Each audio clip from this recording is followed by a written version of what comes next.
Welcome to the read-along audiobooks production of Treasure Island, by Robert Louis Stevenson. This video includes all of the chapter's original text, so that you can read along with the audio.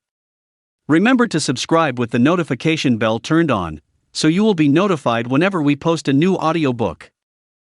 Treasure Island, by Robert Louis Stevenson. Chapter 19. Narrative resumed by Jim Hawkins, The Garrison in the Stockade. As soon as Ben Gunn saw the colors, he came to a halt, stopped me by the arm, and sat down. "Now," said he, "there's your friends, sure enough." "Far more likely it's the mutineers," I answered. "That," he cried. "Why, in a place like this, where nobody puts in but gentlemen of fortune, silver would fly the Jolly Roger, you don't make no doubt of that." "No, that's your friends. There's been blows too, and I reckon your friends has had the best of it. And here they are ashore in the old stockade, as was made years and years ago by Flint." Ah, he was the man to have a headpiece, was Flint. Barring rum, his match were never seen. He were afraid of none, not he, ony silver. Silver was that genteel. "Well," said I, "that may be so, and so be it, all the more reason that I should hurry on and join my friends." "Nay, mate," returned Ben, "not you. You're a good boy, or I mistook, but you're ony a boy, all told. Now, Ben Gunn is fly. Rum wouldn't bring me there, where you're going. Not rum wouldn't, till I see you're born gentleman, and gets it on his word of honor. And you won't forget my words, a precious sight, that's what you'll say, a precious sight more confidence." And then nips him. And he pinched me the third time with the same air of cleverness. And when Ben Gunn is wanted, you know where to find him, Jim. Just where you found him today. And him that comes is to have a white thing in his hand, and he's to come alone. Oh. And you'll say this, Ben Gunn, says you, has reasons of his own. "Well," said I believe I understand. You have something to propose, and you wish to see the squire or the doctor, and you're to be found where I found you." "Is that all? And when?" "Says you," he added. "Why, from about noon observation to about 6 bells. "Good," said I, "and now may I go?" "You won't forget?" he inquired anxiously. "Precious sight, and reasons of his own," says you. "Reasons of his own, that's the mainstay, as between man and man." "Well, then." Still holding me. "I reckon you can go, Jim." "And Jim, if you was to see silver, you wouldn't go for to sell Ben Gunn? Wild horses wouldn't draw it from you." "No," says you. "And if them pirates camp ashore, Jim, what would you say but there'd be widders in the morning?" Here he was interrupted by a loud report, and a cannonball came tearing through the trees and pitched in the sand not 100 yards from where we two were talking. The next moment each of us had taken to his heels in a different direction. For a good hour to come frequent reports shook the island, and balls kept crashing through the woods. I moved from hiding place to hiding place, always pursued, or so it seemed to me, by these terrifying missiles. But towards the end of the bombardment, though still I durst not venture in the direction of the stockade, where the balls fell oftenest, I had begun, in a manner, to pluck up my heart again, and after a long detour to the east, crept down among the shoreside trees. The sun had just set, the sea breeze was rustling and tumbling in the woods and ruffling the gray surface of the anchorage, the tide, too, was far out, and great tracts of sand lay uncovered. The air, after the heat of the day, chilled me through my jacket. The Hispaniola still lay where she had anchored, but, sure enough, there was the Jolly Roger. The black flag of piracy, flying from her peak. Even as I looked, there came another red flash and another report that sent the echoes clattering, and one more round shot whistled through the air. It was the last of the cannonade. I lay for some time watching the bustle which succeeded the attack. Men were demolishing something with axes on the beach near the stockade. The poor jolly boat, I afterwards discovered. Away, near the mouth of the river, a great fire was glowing among the trees, and between that point and the ship one of the gigs kept coming and going, the men, whom I had seen so gloomy, shouting at the oars like children. But there was a sound in their voices which suggested rum. At length I thought I might return towards the stockade. I was pretty far down on the low, sandy spit that encloses the anchorage to the east, and is joined at half water to Skeleton Island, and now, as I rose to my feet, I saw, some distance further down the spit and rising from among low bushes, an isolated rock, pretty high, and peculiarly white in color. It occurred to me that this might be the white rock of which Ben Gunn had spoken, and that some day or other a boat might be wanted, and I should know where to look for one. Then I skirted among the woods until I had regained the rear, or shoreward side, of the stockade, and was soon warmly welcomed by the faithful party. I had soon told my story and began to look about me. The log house was made of unsquared trunks of pine. Roof, walls, and floor. The latter stood in several places as much as a foot or a foot and a half above the surface of the sand. There was a porch at the door, and under this porch the little spring welled up into an artificial basin of a rather odd kind. No other than a great ship's kettle of iron, with the bottom knocked out, and sunk to her bearings, as the captain said, among the sand. Little had been left besides the framework of the house, but in one corner there was a stone slab laid down by way of hearth, and an old rusty iron basket to contain the fire.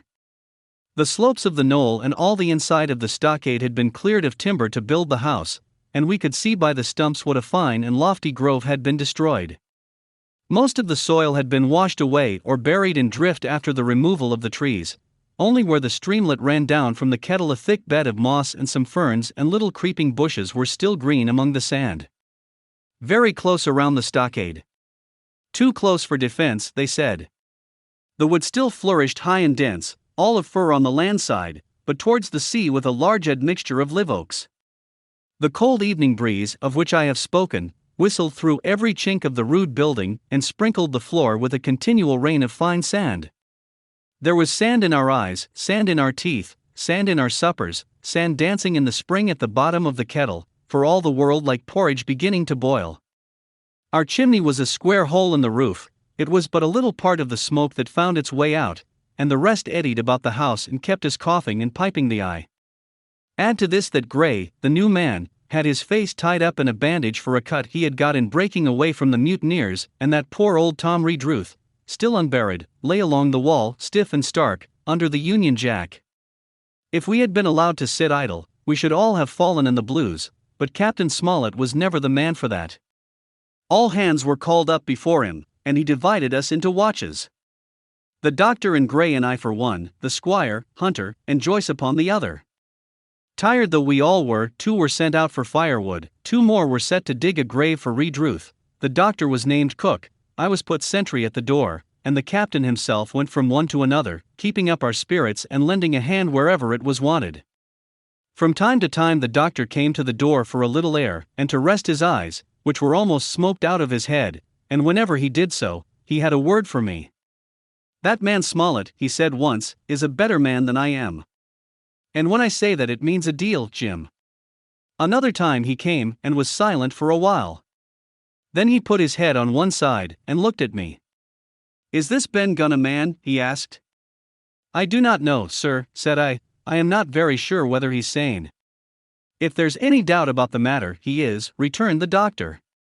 "A man who has been 3 years biting his nails on a desert island, Jim, can't expect to appear as sane as you or me. It doesn't lie in human nature." "Was it cheese you said he had a fancy for?" "Yes, sir, cheese," I answered. "Well, Jim," says he, "just see the good that comes of being dainty in your food. You've seen my snuff box, haven't you? And you never saw me take snuff, the reason being that in my snuff box I carry a piece of Parmesan cheese. A cheese made in Italy, very nutritious. Well, that's for Ben Gunn." Before supper was eaten we buried old Tom in the sand and stood round him for a while bareheaded in the breeze. A good deal of firewood had been got in, but not enough for the captain's fancy, and he shook his head over it, and told us we must get back to this tomorrow rather livelier. Then, when we had eaten our pork and each had a good stiff glass of brandy grog, the 3 chiefs got together in a corner to discuss our prospects. It appears they were at their wits' end what to do, the stores being so low that we must have been starved into surrender long before help came. But our best hope, it was decided, was to kill off the buccaneers until they either hauled down their flag or ran away with the Hispaniola. From 19 they were already reduced to 15, 2 others were wounded, and 1 at least.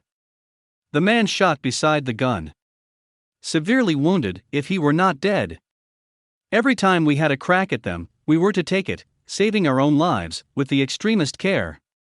And besides that, we had 2 able allies: rum and the climate. As for the first, though we were about half a mile away, we could hear them roaring and singing late into the night, and as for the second, the doctor staked his wig that, camped where they were in the marsh and unprovided with remedies, the half of them would be on their backs before a week. So, he added, if we are not all shot down first, they'll be glad to be packing in the schooner. It's always a ship, and they can get to buccaneering again, I suppose. First ship that ever I lost, said Captain Smollett. I was dead tired, as you may fancy, and when I got to sleep, which was not till after a great deal of tossing, I slept like a log of wood. The rest had long been up and had already breakfasted and increased the pile of firewood by about half as much again, when I was wakened by a bustle, and the sound of voices. Flag of truce! I heard someone say, and then, immediately after, with a cry of surprise, Silver himself. And at that, up I jumped, and rubbing my eyes, ran to a loophole in the wall. Chapter 20. Silver's Embassy. Sure enough, there were 2 men just outside the stockade, one of them waving a white cloth, the other, no less a person than Silver himself, standing placidly by. It was still quite early, and the coldest morning that I think I ever was abroad in. A chill that pierced into the marrow. The sky was bright and cloudless overhead, and the tops of the trees shone rosily in the sun. But where Silver stood with his lieutenant, all was still in shadow, and they waded knee-deep in a low white vapor that had crawled during the night out of the morass. The chill and the vapor taken together told a poor tale of the island. It was plainly a damp, feverish, unhealthy spot. Keep indoors, men, said the captain. 10 to 1 this is a trick. Then he hailed the buccaneer. Who goes? Stand, or we fire. Flag of truce, cried Silver. The captain was in the porch, keeping himself carefully out of the way of a treacherous shot, should any be intended. He turned and spoke to us, doctors watch on the lookout. Dr. Livesey take the north side, if you please, Jim, the east, Gray, west. The watch below, all hands to load muskets. Lively, men, and careful. And then he turned again to the mutineers. And what do you want with your flag of truce? He cried. This time it was the other man who replied. Captain Silver, sir, to come on board and make terms, he shouted. Captain Silver. Don't know him. Who's he? Cried the captain. And we could hear him adding to himself, Captain, is it? My heart, and here's promotion. Long John answered for himself. Me, sir. These poor lads have chosen me captain, after your desertion, sir. Laying a particular emphasis upon the word desertion. We're willing to submit, if we can come to terms, and no bones about it. All I ask is your word, Captain Smollett, to let me safe and sound out of this here stockade, and 1 minute to get out o' shot before a gun is fired. My man, said Captain Smollett, I have not the slightest desire to talk to you. If you wish to talk to me, you can come, that's all. If there's any treachery, it'll be on your side, and the Lord help you. That's enough, Captain, shouted Long John cheerily. A word from you's enough. I know a gentleman, and you may lay to that. We could see the man who carried the flag of truce attempting to hold Silver back. Nor was that wonderful, seeing how cavalier had been the captain's answer. But Silver laughed at him aloud and slapped him on the back, as if the idea of alarm had been absurd. Then he advanced to the stockade, threw over his crutch, got a leg up, and with great vigor and skill succeeded in surmounting the fence and dropping safely to the other side. I will confess that I was far too much taken up with what was going on to be of the slightest use as sentry. Indeed, I had already deserted my eastern loophole and crept up behind the captain, who had now seated himself on the threshold, with his elbows on his knees, his head in his hands, and his eyes fixed on the water as it bubbled out of the old iron kettle in the sand. He was whistling "Come, lasses and lads." Silver had terrible hard work getting up the knoll. What with the steepness of the incline, the thick tree stumps, and the soft sand, he and his crutch were as helpless as a ship in stays. But he stuck to it like a man in silence, and at last arrived before the captain, whom he saluted in the handsomest style. He was tricked out in his best, an immense blue coat, thick with brass buttons, hung as low as to his knees, and a fine laced hat was set on the back of his head. "Here you are, my man," said the captain, raising his head. "You had better sit down." "You ain't going to let me inside, Captain," complained Long John. "It's a main cold morning, to be sure, sir, to sit outside upon the sand." "Why, Silver," said the captain, "if you had pleased to be an honest man, you might have been sitting in your galley. It's your own doing. You're either my ship's cook, and then you were treated handsome, or Captain Silver, a common mutineer and pirate, and then you can go hang."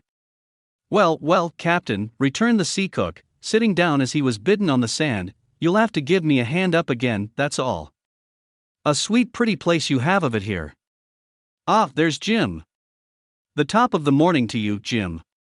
Doctor, here's my service. Why, there you all are together like a happy family, in a manner of speaking. If you have anything to say, my man, better say it," said the captain. "Right you were, Captain Smollett," replied Silver. "Duty is duty, to be sure. Well now, you look here, that was a good lay of yours last night." "I don't deny it was a good lay. Some of you pretty handy with a handspike end. And I'll not deny neither but what some of my people was shook. Maybe all was shook, maybe I was shook myself, maybe that's why I'm here for terms. But you mark me, Captain, it won't do twice, by thunder. We'll have to do sentry go and ease off a point or so on the rum. Maybe you think we were all a sheet in the wind's eye. But I'll tell you I was sober, I was honey dog tired, and if I'd awoke a second sooner, I'd a caught you at the act, I would. He wasn't dead when I got round to him, not he." "Well," says Captain Smollett as cool as can be. "All that Silver said was a riddle to him, but you would never have guessed it from his tone. As for me, I began to have an inkling. Ben Gunn's last words came back to my mind. I began to suppose that he had paid the buccaneers a visit while they all lay drunk together round their fire, and I reckoned up with glee that we had only 14 enemies to deal with." "Well, here it is," said Silver. "We want that treasure, and we'll have it. That's our point. You would just as soon save your lives, I reckon, and that's yours. You have a chart, haven't you?" "That's as may be," replied the captain. "Oh well, you have, I know that," returned Long John. "You needn't be so husky with a man, there ain't a particle of service in that, and you may lay to it. What I mean is, we want your chart. Now, I never meant you no harm myself." "That won't do with me, my man," interrupted the captain. "We know exactly what you meant to do, and we don't care, for now you see you can't do it." And the captain looked at him calmly and proceeded to fill a pipe. "If Abe Gray—" Silver broke out. "Avast there," cried Mr. Smollett. "Gray told me nothing, and I asked him nothing, and what's more, I would see you and him, and this whole island blown clean out of the water into blazes first. So there's my mind for you, my man, on that." This little whiff of temper seemed to cool Silver down. He had been growing nettled before, but now he pulled himself together. "Like enough," said he. "I would set no limits to what gentlemen might consider shipshape, or might not, as the case were. And seein' as how you are about to take a pipe, Captain, I'll make so free as do likewise." And he filled a pipe and lighted it, and the two men sat silently smoking for quite a while, now looking each other in the face, now stopping their tobacco, now leaning forward to spit. It was as good as the play to see them. "Now," resumed Silver, "here it is. You give us the chart to get the treasure by, and drop shooting poor seamen and stoving of their heads in while asleep. You do that, and we'll offer you a choice. Either you come aboard along of us, once the treasure shipped, and then I'll give you my affidavy, upon my word of honor, to clap you somewhere safe ashore. Or if that ain't to your fancy, some of my hands being rough and having old scores on account of hazing, then you can stay here, you can. We'll divide stores with you, man for man, and I'll give my affidavy, as before, to speak the first ship I sight, and send him here to pick you up. Now, you'll own that's talking. Handsomer you couldn't look to get now you. And I hope," raising his voice, "that all hands in this here blockhouse will overhaul my words, for what is spoke to one is spoke to all." Captain Smollett rose from his seat, and knocked out the ashes of his pipe in the palm of his left hand. "Is that all?" he asked. "Every last word, by thunder," answered John. "Refuse that, and you've seen the last of me but musket balls. Very good, said the captain. Now you'll hear me. If you'll come up one by one, unarmed, I'll engage to clap you all in irons, and take you home to a fair trial in England. If you won't, my name is Alexander Smollett, I've flown my sovereign's colors, and I'll see you all to Davy Jones. You can't find the treasure. You can't sail the ship. There's not a man among you fit to sail the ship. You can't fight us. Great, there, got away from 5 of you. Your ship's in irons, Master Silver, you're on a lee shore, and so you'll find. I stand here and tell you so, and they're the last good words you'll get from me, for in the name of heaven, I'll put a bullet in your back when next I meet you. Tramp, my lad. Bundle out of this, please, hand over hand, and double quick. Silver's face was a picture, his eyes started in his head with wrath. He shook the fire out of his pipe. Give me a hand up, he cried. Not I, returned the captain. Who'll give me a hand up, he roared. Not a man among us moved. Growling the foulest imprecations, he crawled along the sand till he got hold of the porch and could hoist himself again upon his crutch. Then he spat into the spring. There, he cried. That's what I think of ye. Before an hour's out, I'll stove in your old blockhouse like a rum puncheon. Laugh, by thunder, laugh. Before an hour's out, ye'll laugh upon the other side. Them that'll be the lucky ones. And with a dreadful oath he stumbled off, plowed down the sand, was helped across the stockade, after 4 or 5 failures, by the man with the flag of truce, and disappeared in an instant afterwards among the trees. Chapter 21. The Attack. As Silver disappeared, the captain, who had been closely watching him, turned towards the interior of the house, and found not a man of us at his post but Gray. It was the first time we had ever seen him angry. Quarters, he roared. And then, as we all slunk back to our places, Gray, he said, I'll put your name in the log. You've stood by your duty like a seaman. Mr. Trelawney, I'm surprised at you, sir. Doctor, I thought you had worn the king's coat. If that was how you served at Fontenoy, sir, you'd have been better in your berth. The doctor's watch were all back at their loopholes, the rest were busy loading the spare muskets, and everyone with a red face, you may be certain, and a flea in his ear, as the saying is. The captain looked on for a while in silence. Then he spoke. My lads, said he, I've given Silver a broadside. I pitched it in red hot on purpose, and before the hour's out, as he said, we shall be boarded. We're outnumbered, I needn't tell you that, but we fight in shelter, and a minute ago I should have said we fought with discipline. I've no manner of doubt that we can drub them, if you choose. Then he went the rounds and saw, as he said, that all was clear. On the 2 short sides of the house, east and west, there were only 2 loopholes, on the south side where the porch was, 2 again, and on the north side, 5. There was a round score of muskets for the 7 of us, the firewood had been built into 4 piles. Tables, you might say.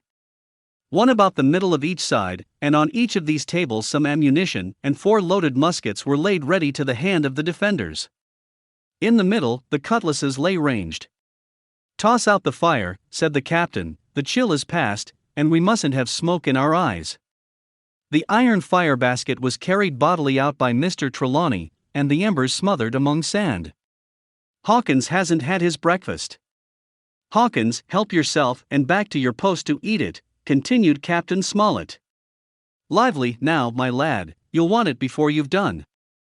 Hunter, serve out a round of brandy to all hands. And while this was going on, the captain completed, in his own mind, the plan of the defense. Doctor, you will take the door, he resumed. See, and don't expose yourself, keep within and fire through the porch. Hunter, take the east side, there. Joyce, you stand by the west, my man. Mr. Trelawney, you are the best shot.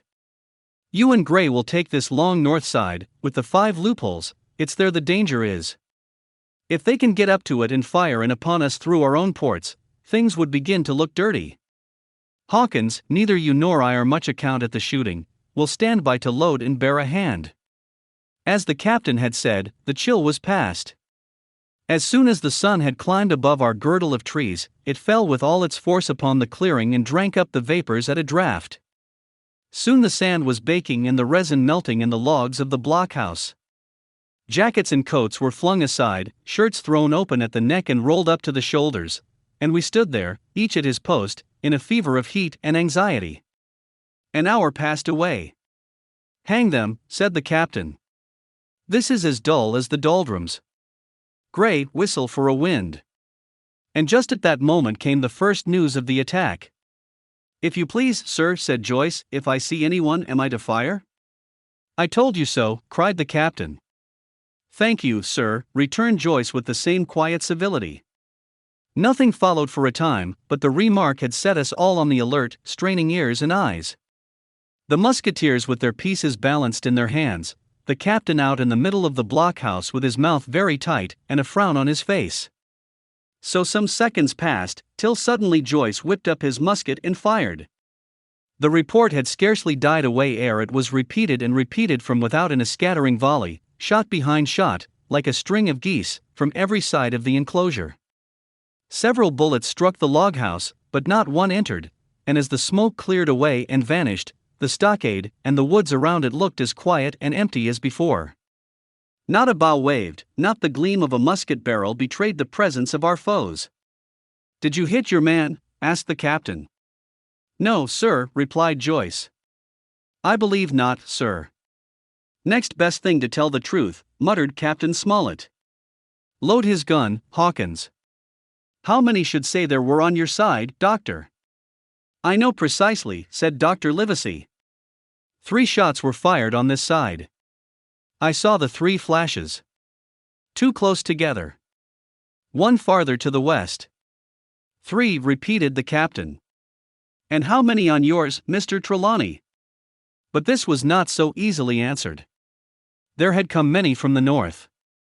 7 by the squire's computation, 8 or 9 according to Gray. From the east and west only a single shot had been fired. It was plain, therefore, that the attack would be developed from the north, and that on the other 3 sides we were only to be annoyed by a show of hostilities. But Captain Smollett made no change in his arrangements. If the mutineers succeeded in crossing the stockade, he argued, they would take possession of any unprotected loophole and shoot us down like rats in our own stronghold. Nor had we much time left to us for thought. Suddenly, with a loud huzzah, a little cloud of pirates leaped from the woods on the north side and ran straight on the stockade. At the same moment, the fire was once more opened from the woods, and a rifle ball sang through the doorway and knocked the doctor's musket into bits. The boarders swarmed over the fence like monkeys. Squire and Gray fired again and yet again. 3 men fell, 1 forwards into the enclosure, 2 back on the outside.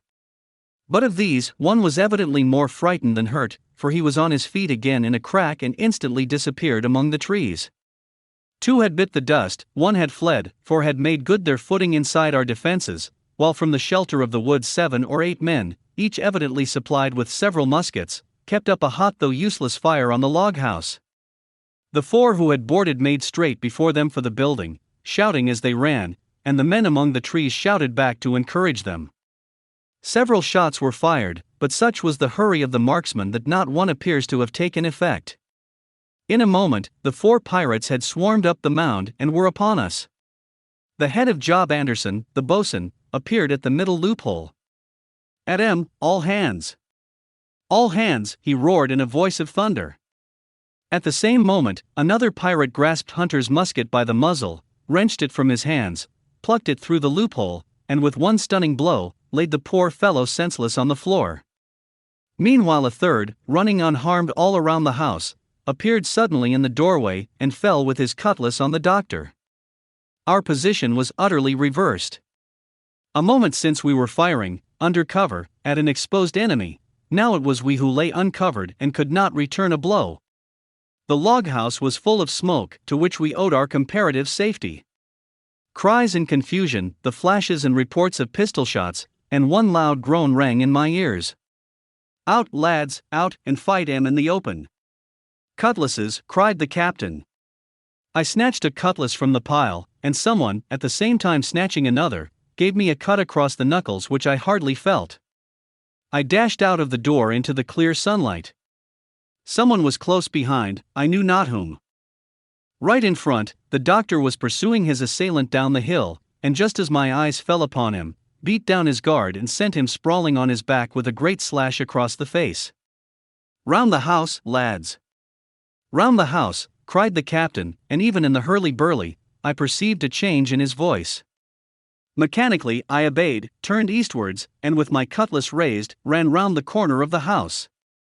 Next moment I was face to face with Anderson. He roared aloud, and his hanger went up above his head, flashing in the sunlight. I had not time to be afraid, but as the blow still hung impending, leaped in a trice upon one side, and missing my foot in the soft sand, rolled headlong down the slope. When I had first sallied from the door, the other mutineers had been already swarming up the palisade to make an end of us. One man, in a red nightcap, with his cutlass in his mouth, had even got upon the top and thrown a leg across. Well, so short had been the interval that when I found my feet again all was in the same posture, the fellow with the red nightcap still halfway over, another still just showing his head above the top of the stockade. And yet, in this breath of time, the fight was over, and the victory was ours. Gray, following close behind me, had cut down the big boatswain ere he had time to recover from his last blow.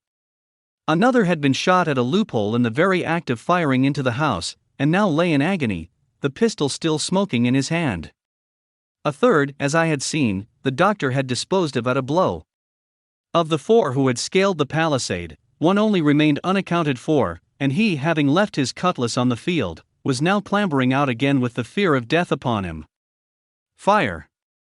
Fire from the house!" cried the doctor. "And you, lads, back into cover!"